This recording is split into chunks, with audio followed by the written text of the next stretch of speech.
Ladies and gentlemen, boys and girls, anybody who identifies as anything other than that, welcome to another red hot episode of the Betsies pod. I am joined, of course, by the one and only Ashley Pren. How the hell are we feeling, Pren? Feeling good. Hoping for a better week this week with the bets, but getting to that time of year, playoff season, lots to look forward to. So we'll get to this again, obviously, as people see the ledger from last week, but we just talked about this in the pre-show. I believe we are 0 for 18 collectively in our last 18 tracked bets. Now, an old saying comes to mind. Winners never quit and quitters never win. So we're going to get right back onto our horse. All right. We're going to forge our way forward into week 16 of the NFL, right? If we were watching Red Zone, this is the witching hour of the season.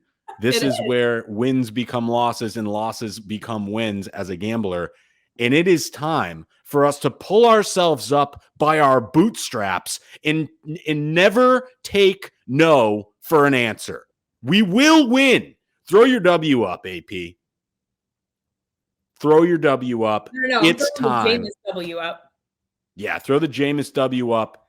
It's time right now for a brand new winning episode of the Betsies pod.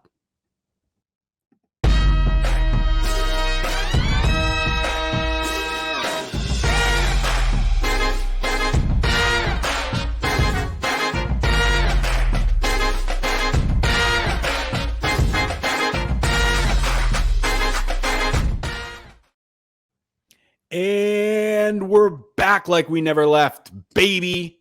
We're going to get right into it so we can shift past this portion of the show. Let's roll the ledger. I know what you're thinking. Devin Walker is a Republican bettor. It's all red, baby. It is all red for your boy this week. There's really not much of a point in me even going over these. You guys can see what happened here. I got absolutely fucked. The Packers screwed me on the live alert. I said I was going to do it. I did it. I put 10 units on the Pack when they went down. And Baker Mayfield just refused to lose the game. So sometimes you win them, sometimes you don't. NFC North moneyline parlay didn't pan out the way that I needed it to. And I have collectively brought myself back to minus 985.74 on the season with a $1,400 L last week. Boy. Hate to see it, but you know what they say, there's only one place to go from rock bottom, and that is up. So I'm locked, I'm loaded, I'm strapped in, and I'm ready to go. AP, you are keeping yourself alive by the hair on your chinny chin with live alert bets. Live alert bets. I just can't stop betting on the Fins. The Dolphins have bailed me out of being in a red hole the last 3 weeks in a row, and I'm not stopping anytime soon, as we'll get into. But as Dee mentioned, none of my tracked bets hit. My live alerts, though, hit. Miami over 29.5 just hit, scoring exactly 30 points. We love that for Tua. We love that for them, even without Tyreek Hill.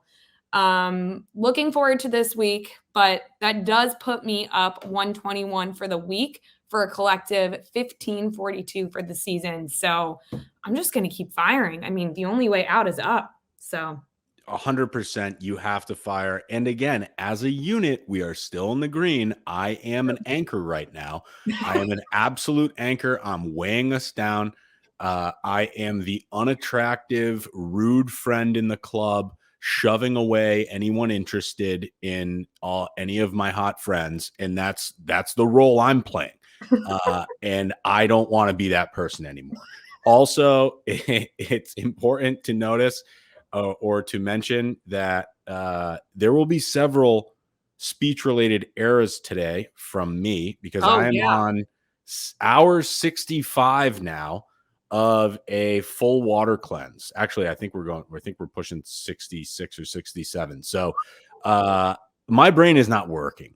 And ideally, that shifts the whole narrative here. We've tried the mustache, didn't work. We're trying the water fast. Maybe it will work. So let's get right into our tracked bets of this week and see if we can break this 0-18 last 3 weeks, because that is fucking abysmal. Let's see if we can break the betting fast. That's what I'm calling it. Yes, let's break the betting fast. Yeah. Roll the graphic because we're about to fire these things up.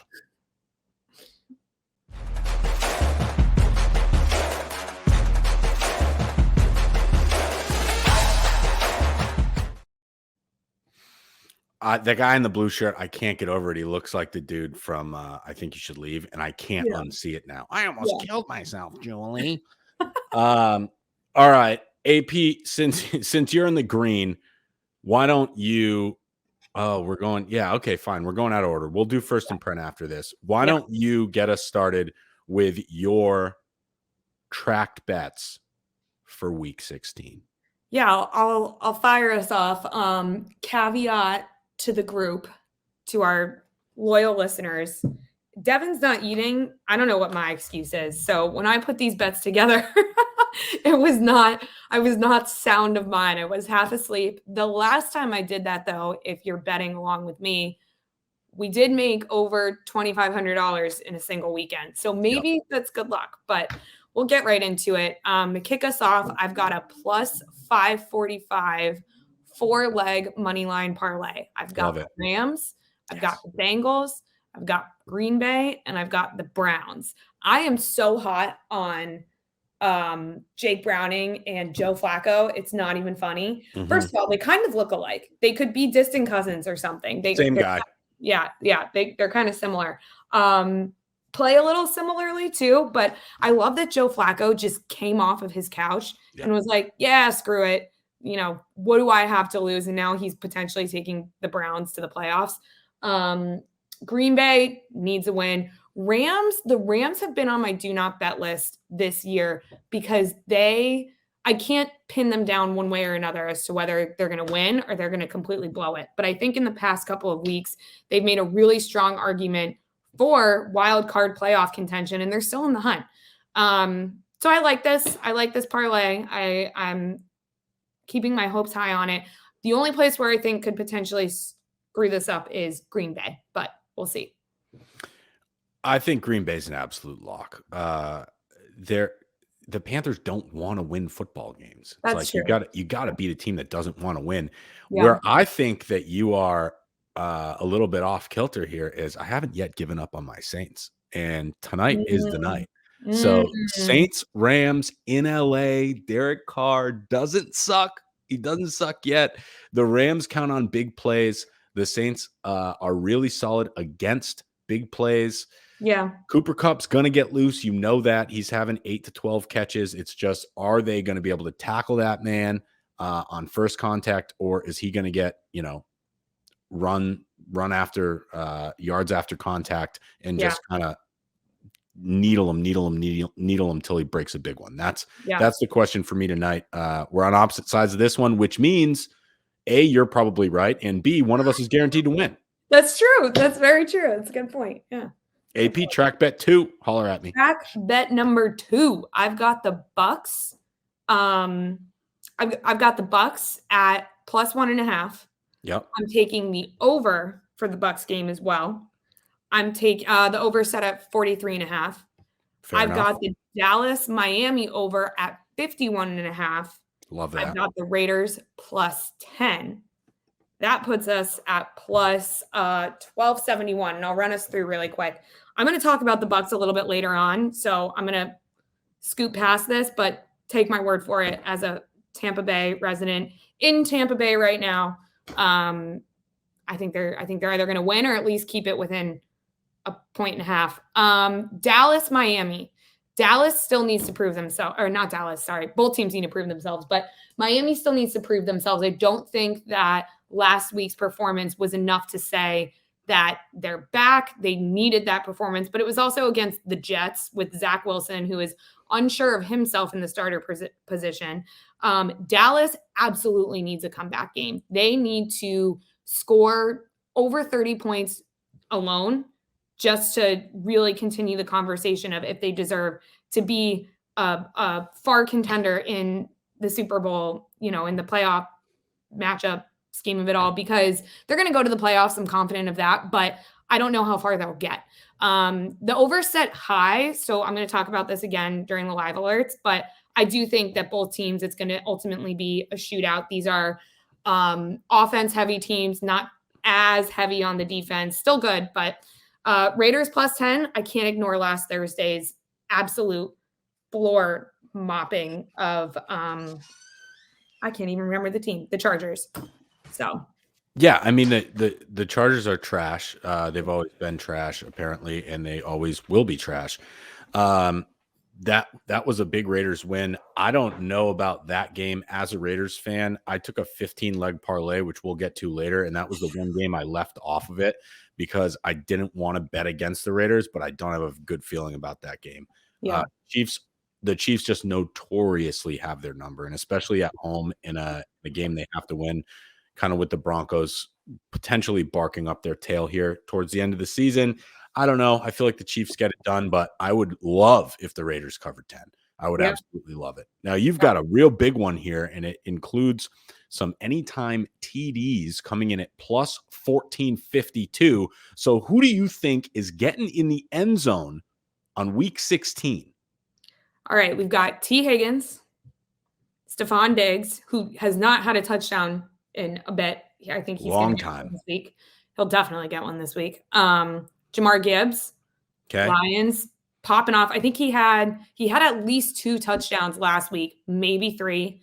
Jalen Hurts, no brainer. Plus 1452. I'm loving this one. I think I'm the most confident in this track bet.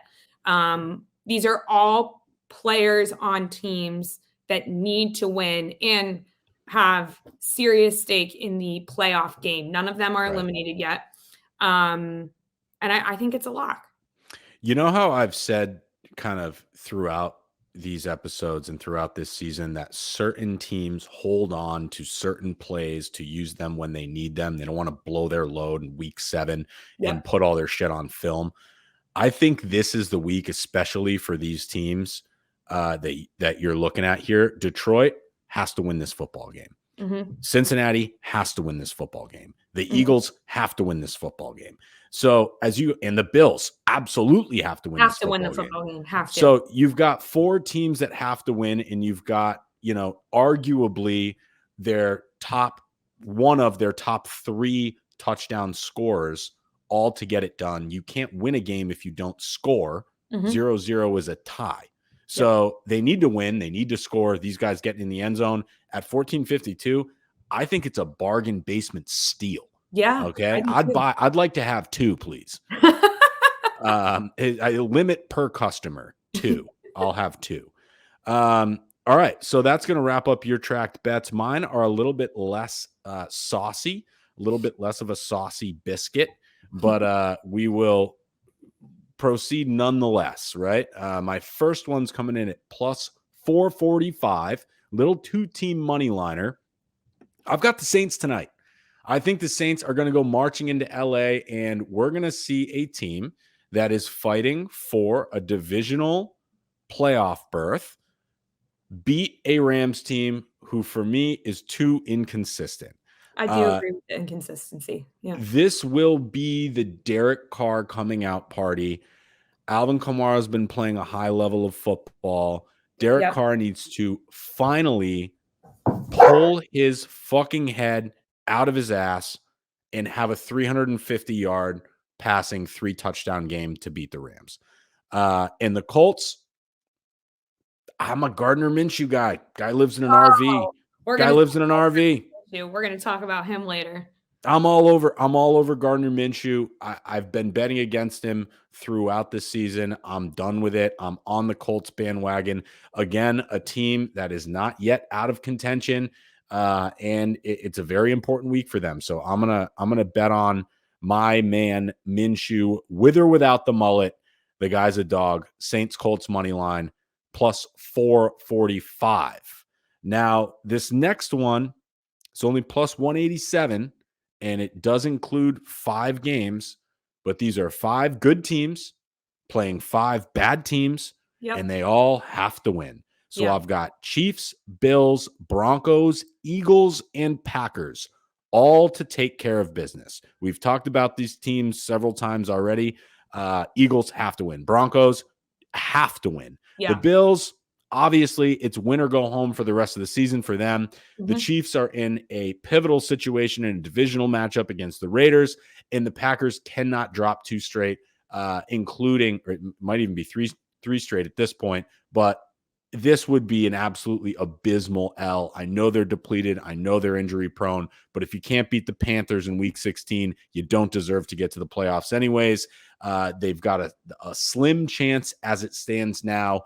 With the right things happening, I think the Packers can bump up and potentially have a wild card playoff berth. So absolute must win for them. 5 good teams to beat 5 bad teams, plus 187. Count your money. Track bet 3. That seems low for, even though it's, they're all minus 5, 6, 7, 800, except for the Packers, who are, I think, minus 200. Yeah. Broncos, honestly, I'm betting against my boy Zappy. That's the only game I'm really concerned about, is do the Pats decide to win another football game? And I don't know. The strategy that they've got going on over there. Honestly, I'm not even mad about it, because when I'm forced to watch Patriots games, at least they're enjoyable now. So. Yeah. Dude, Zappy can spin it. I'm telling you. I was telling everybody. Love him on a short week. We love Zappy on a short week. All right. So number 3. Tracked bet 3. I'm going back to the well with the Saints. I'm going to take them a little bit more conservatively here at plus 4.5. I got the Bengals money line. I got the Packers money line. I got the Lions money line. It's plus 652. And that is my favorite bet of the year. Bengals going to win. Packers going to win. Lions going to win. Can the Saints cover 4.5? I think so. I think they win the game outright. We'll know tonight in a matter of hours. Yep. But that's my 3 tracked bets. We're going back in order now, and it's time to address a correction, or a maybe not a correction, but just a pivot we've made to First and Pren. It's 4 downs between us now. Okay, so you're going to go first and third. I'm going to go second and fourth. We're going to share the play calling ability here, and we're going to do it right now on everyone's favorite goddamn segment, because it's named after our co-host, Ashley Pren. It's First and Pren, and it's happening right now.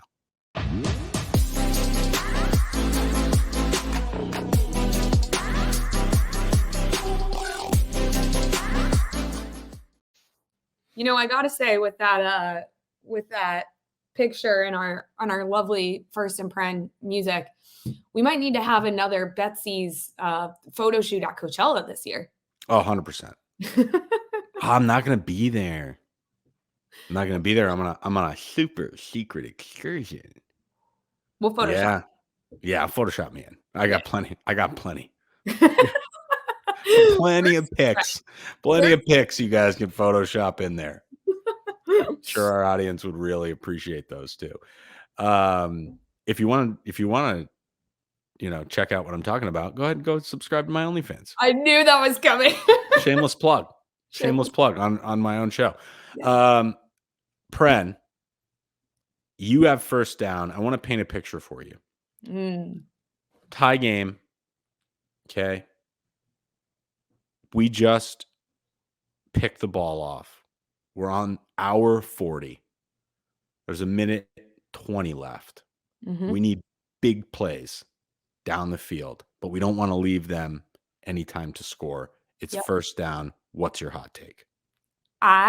This might be my favorite First and Pren of the entire year, because for once this season, I genuinely believe in this statement. I am taking your Minshew and I am raising him a Baker. Baker Mayfield for comeback player of the year. I hope Wow.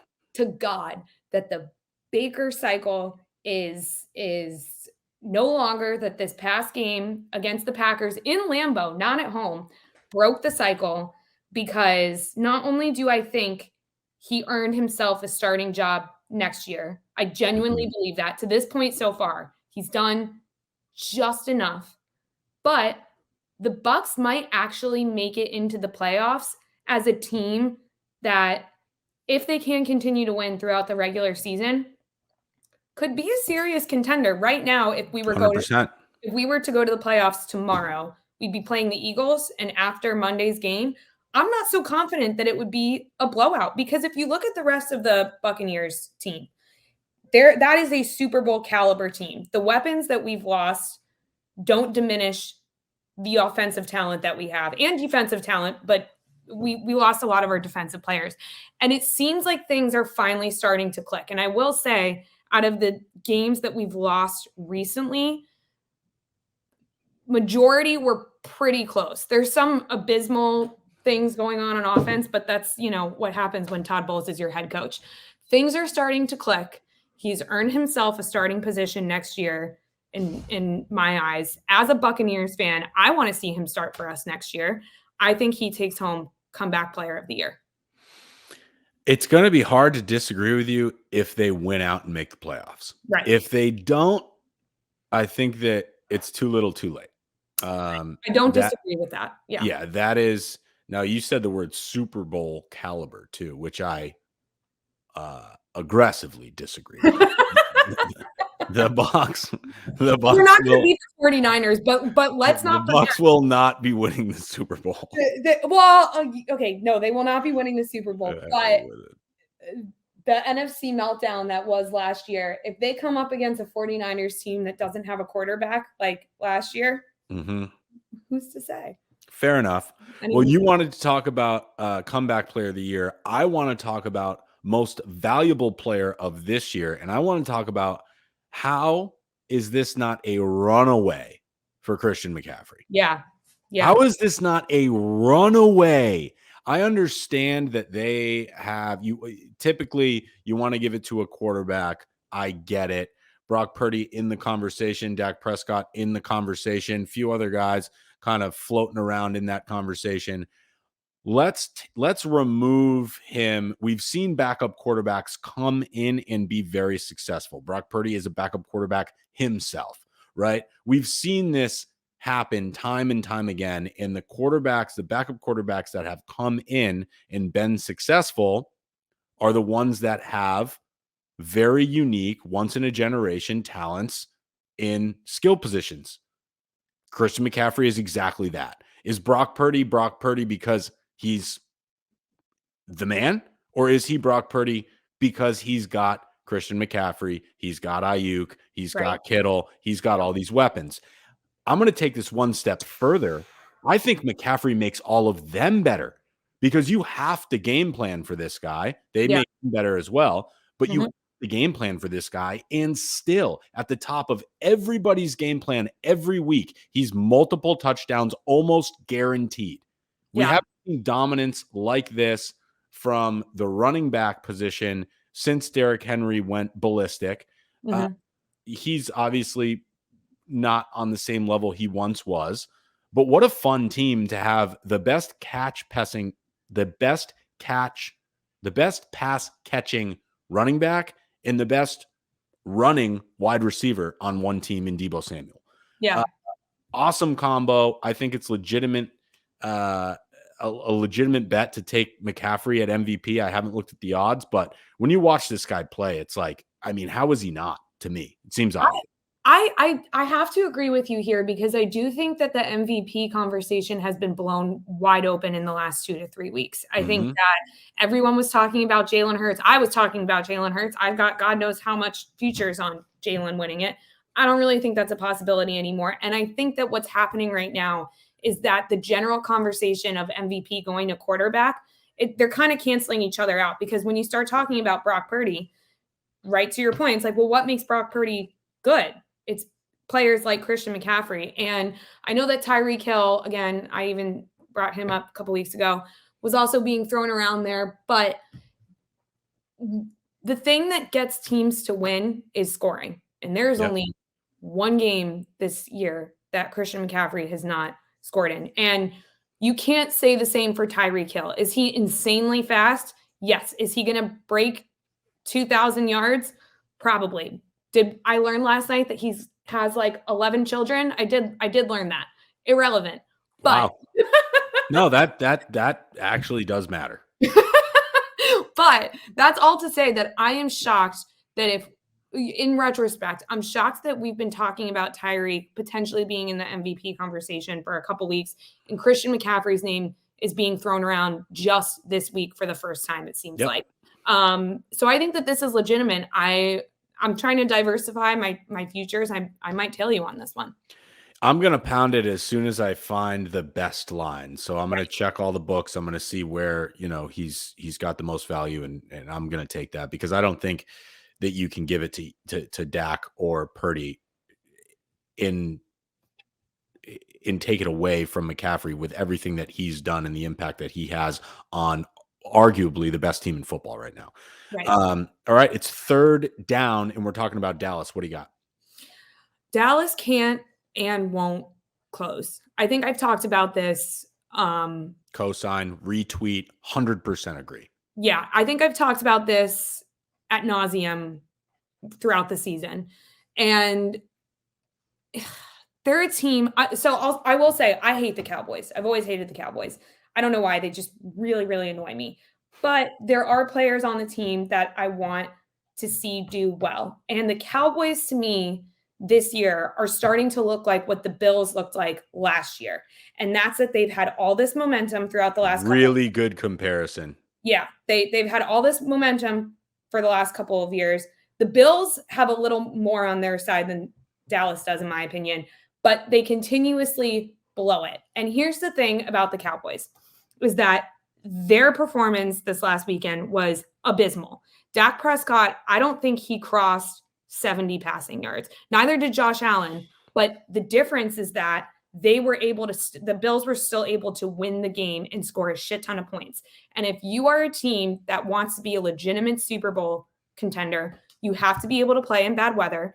You can't get frustrated when you're down and out. You need to be able to have stellar, insane, historical comeback wins. And they can't do any of those three things, not even once, let alone enough to win a Super Bowl. And I'm going to say this for next football season. We'll see where the Bills net out. I do think my futures bet on their record already hit like a couple weeks ago. Dallas is going to be the Bills next year. Yeah. The turmoil there in Dallas is palpable. You can see that they're trying to hold it together, but I think everybody in that locker room knows that when adversity strikes, they plummet in execution. Right. And you in order to win a Super Bowl, and we can go right down the list, I almost guarantee you, with maybe the exception of one of the Pats Super Bowls, you have to win a close game that you're trailing at some point. Right. You have to. It's just the teams that are left are too good. The stakes are too high. There's too many factors. You're not going to, your defense isn't going to score 14 points for you in every playoff game. So your offense is going to have to produce, and you're going to have to back against the wall, Phoenix from the ashes style, make big plays when it matters the most. And they've got the kicker to do it. I don't think he's missed a kick all year. It comes down to Dak Prescott and the rest of that offense. And can they make a play when it matters the most? I 100% agree. I don't think they have it in them. I don't think they have it. When your best weapon, when you're down and out, is that your kicker can make a 60-yard field goal, and that's it. That's 3 points. That's not 7 points. That's not enough to win close It's games. enough to get you to the Super Bowl potentially. Right. We saw it happen with McPherson in Cincinnati a few years ago when the Rams beat them. It's enough to get you there, but is it enough on Super Bowl Sunday when the stakes cannot be higher and you've been a choke artist your whole life? Is it enough to propel you to a Super Bowl victory? I don't think so. It's not. When that's your only not with Mike McCarthy at the fucking helm. Yeah, when that's your only thing, it's not enough. It's not enough. It's not going to happen. Well, we've got fourth down, and we're going to switch gears to the AFC, and I just want to talk about how wide open the AFC truly is. Yeah. I don't think there's a steady favorite. I don't think there's many steady favorites to win their divisions. We are in an absolute anyone's game football season for the teams that are remaining, and it truly could. It's going to come down to like who obviously can execute under pressure, but this may be like a who wants it the most situation. I completely agree. Who's just gonna decide that who's gonna be the Boston Red Sox idiots and just say, you want to know what? We haven't had a great year, but right now we're gonna make a run. And it does seem to be like a mindset team for the AFC competition right now because they are all so fucking hit or miss. It's like, when are you going to just decide to play 100% every single snap? And whatever team does that first, I think we'll have a real good chance of winning the AFC. I totally agree. I think that because the Chiefs have had a bit of a meltdown these past couple weeks, the Ravens keep getting stronger, and there are so many AFC teams that are right there. The Browns, the Bengals, anything can truly happen. And it feels like this season in particular, which I know I said last week, it feels like this year there could be a team that is not favored to just come out and win the whole thing. And I think that's deeply rooted in the AFC on the backs of the Chiefs not being a guaranteed Super Bowl team this year. Absolutely correct. And you've also been correct on your last probably 7 live alerts. So we are going to hit them with the sirens and get to our live alerts for week 16 right now.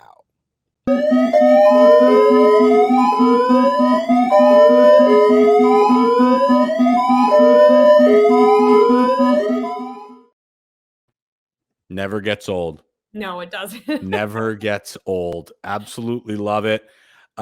Winners first, Ashley. Who do you got? Who are you tracking? Why are you tracking them?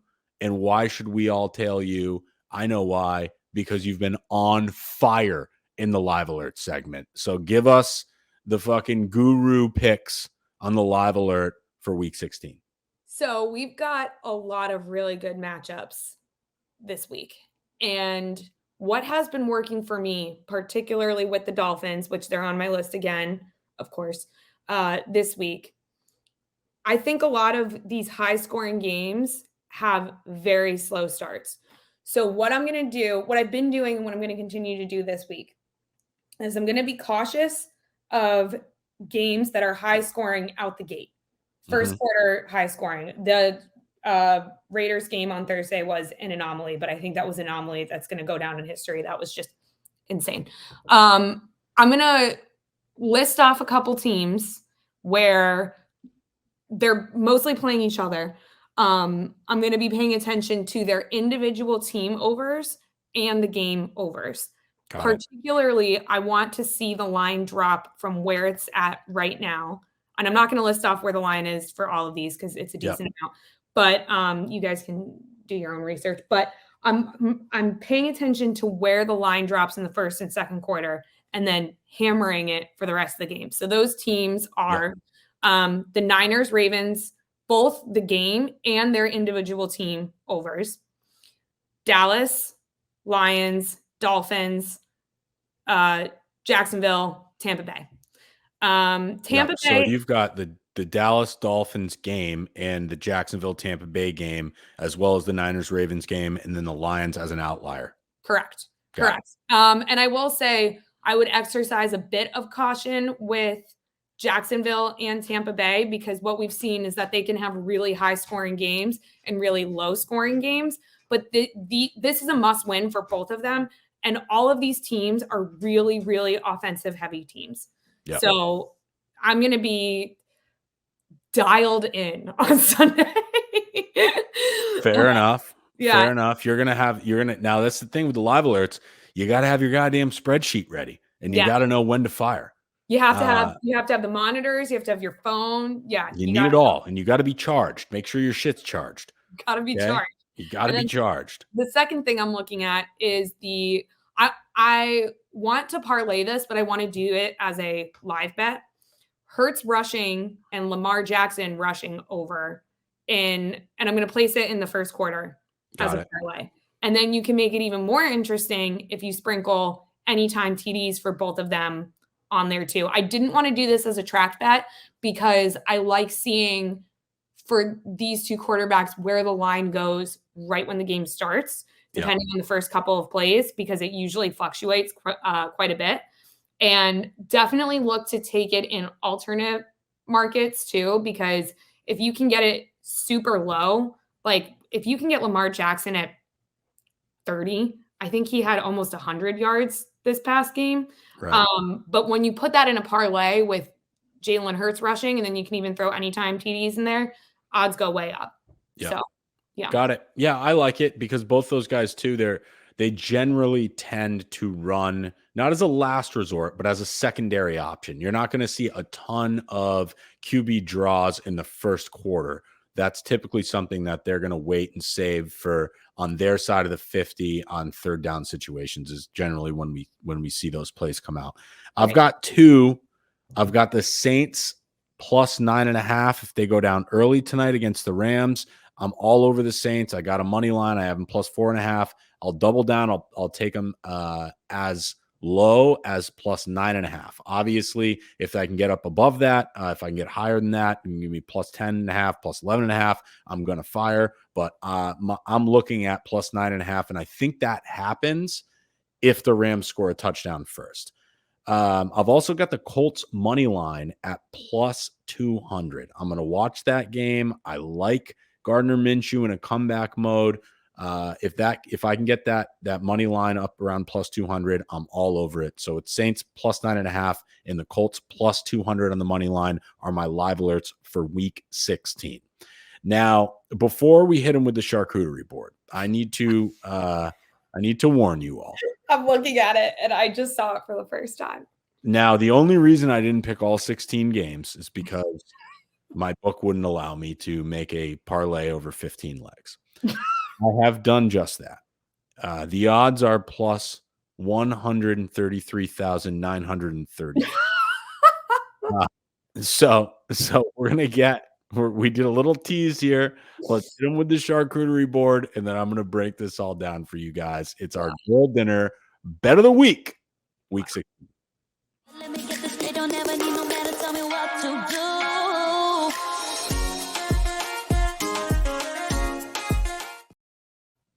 You think that's like an acai shot in the middle? I don't know, but we're going to need to figure it out. Maybe we'll recreate them for the last football episode of the season or something. Yeah, wow, that would be elite. Yeah, we're going to have to talk about Super Bowl plans too. I might have to go bi-coastal on this one. Yeah. Hit him with wet leather for the Super Bowl. All right, I've done enough teasing here. Let's hit him with, to date, the highest odds this podcast has ever seen. I got Eagles, Bengals, Bills, Colts, Broncos, Dolphins, Bears, Jags, Packers, Browns, Lions, Seahawks, all money lines. Commanders plus 3, Ravens plus 5.5, Saints plus 4.5 for $133,938, and to put me back in the green. You think? By $132,000. Now, I'm going to sue you on this one just for shits and gigs. Why not? Yeah. Why not? I did put a full $100 unit on it as well. It could be a donation, but mortgage.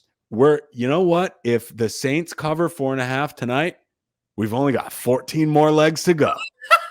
Could be a Christmas miracle. You never know. You absolutely never know. Just imagine how fired up I'm going to be if there's only 3 or 4 more to go on Christmas. Wow. Wow. I mean, it could be electric. Could be a payout option. Who could. knows? On Christmas, anything can happen. Anything can happen on Christmas. What's your girl dinner bet of the week, AP? All right, you guys know I've been chasing a couple things with these anytime TDs, but in particular been chasing the 2 anytime touchdowns. I have not been successful. I've watched others do it the same weekend that I'm waiting for someone else that doesn't even score once. Someone that I am chasing and have been chasing, and I had such a good bet that was lined up. It was just there, and he blew it for me. Odell Beckham Jr. Yep. And I'm going to keep Get in the end zone, Odell. I'm going to keep putting money on this guy until he wins it back for me, because I do think he's going to do it. I hope for the Ravens' sake and for his sake that he shows up just like he did for the Rams a couple years ago. So I'm taking the Niners-Ravens over at 46.5 and Odell anytime touchdown. And the reason that these odds are at plus 26-23 is because Odell is continuously in the end zone, time after time after time after time. And Lamar is throwing him the ball, but he's either in double coverage, that it's a underthrow, an overthrow, whatever it may be. So I think the odds last weekend were like plus 500. And then this week they were plus 2,600. And they're just going to keep going up until he finally freaking gets it. So I want to tell you why I love this bet. And it's the 2 edge rushers from the 49ers that will have Lamaring like he hasn't all season. Yep. And Odell is a phenomenal scramble quarterback wide receiver. Yep. We've seen it happen time and time again. He knows where to go when the play breaks down and Lamar gets on the run. He's going to have an opportunity in that exact situation. Mark my words. Yep. I hope you are right, because this is like an emotional bet. I need this for my You need it now. Yeah. Yeah. So maybe we'll both have Christmas miracles. You never know. We may both have Christmas miracles. And you want to know what? You might have a Christmas miracle too if you're listening to this. If you tail our girl dinner bets, you too can have a Christmas miracle. I'm the Oprah Winfrey of Christmas miracles. Look under your seat. You get a Christmas miracle. And with that, we'd like to wish you all a happy holiday season. So sit back this weekend, have a couple cold cans, enjoy the festivities, and just know that the Betsies pod has got your back. I'm Devin Walker. I'm Ashley Pren. And you all are wonderful. Merry Christmas, Happy Kwanzaa, Happy Hanukkah, and to all a good night. Let's go.